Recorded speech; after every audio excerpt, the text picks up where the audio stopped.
So out of all the Joe Burrow stats that are coming out there, this one was the most depressing one out of all of them. So right now, Joe Burrow is leading the league in passing yards with 3,000, 27 touchdowns and only 5 interceptions.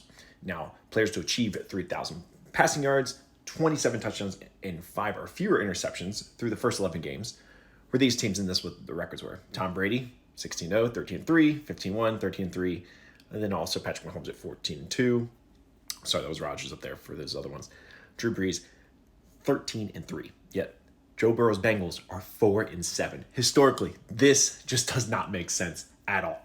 And Joe Burrow is having an MVP type season. I mean, if you look at his stats versus like Josh Allen, who's the current favorite for MVP right now, Joe Burrow's beating him in passing yards, touchdowns, less interceptions. I mean, his rating's higher. Like he should be the MVP over Josh Allen right now. I mean, especially if he continues on this track, then maybe the Bengals can turn around. But I don't know, man. That defense just isn't stopping anybody.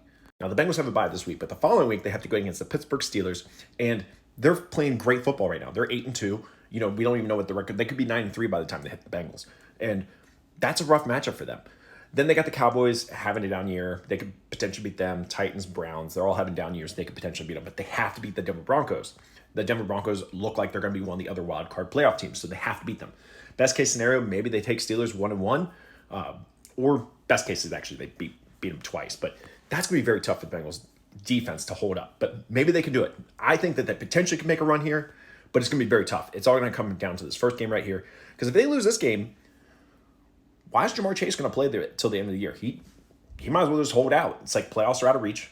I'm just going to sell it until I get paid. That just makes sense for him to do that. So if they lose this game, season's pretty much done for. So it's so sad because this offense is so fun to watch, and people are going to miss out on it.